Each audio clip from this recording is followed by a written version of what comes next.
The campaigns for both President Trump and Bernie Sanders still owe Tucson some money. Yes, but as News 4 Tucson investigator Matthew Schwartz reports, records show that Trump owes Tucson and many other cities a lot more. I suspect over the years, maybe I'll be back a lot. Now, if I lose, maybe not so much, right? But if I win, I will remember the people of Tucson. I will remember the people of Arizona.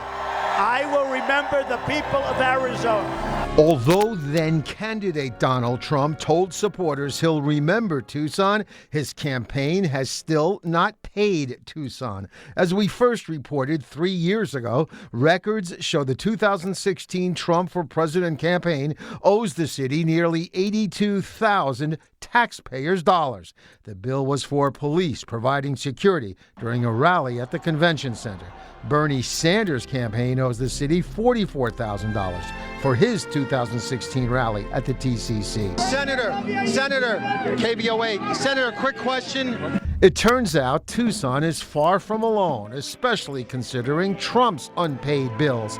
A report by the Center for Political Integrity found Trump's campaign stiffed 10 cities out of a total of more than $840,000. I think it's time for those campaigns, whether they're Democrats or Republicans, to pay their bills or face the consequences in terms of violations of federal law. Tom Volge is a professor of political science at the U of A and former Tucson mayor. He says since the Trump campaign has raised $125 million, it should pay up. When a campaign doesn't pay its bills and the city is forced to pay for those costs, that is a campaign contribution to that campaign, and that's illegal. The News 4 Tucson investigators contacted cities that say they're owed money by Trump's campaign. The one owed the most, El Paso, at $470,000. Tucson is next at $81,000, then Spokane, $65,000, and Mesa, more than $64,000.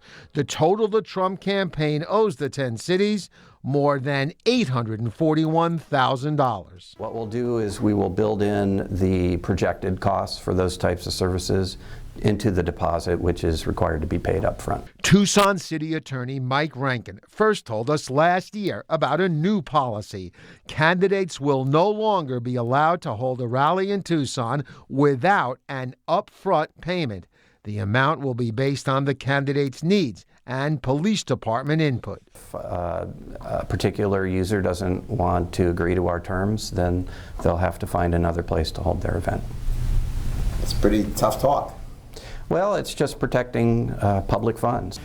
Cities have to provide whatever security is requested of them by the Secret Service. The Trump and Sanders campaigns have said it's not their responsibility, that they didn't ask for TPD to provide public safety, and their contracts didn't call for it. Federal Election Commission records show that Sanders' campaign, interestingly, does not owe any other city money. They have all the right to come in here. What they do not have the right to is the use of taxpayer funds for partisan political purposes. The list of every city claiming it's owed by the Trump campaign and the amount owed is on our website, KVOA.com. If you have a story you'd like us to investigate, email us at investigators@KVOA.com or call 955-4444. Investigating for you, Matthew Schwartz, News 4 Tucson.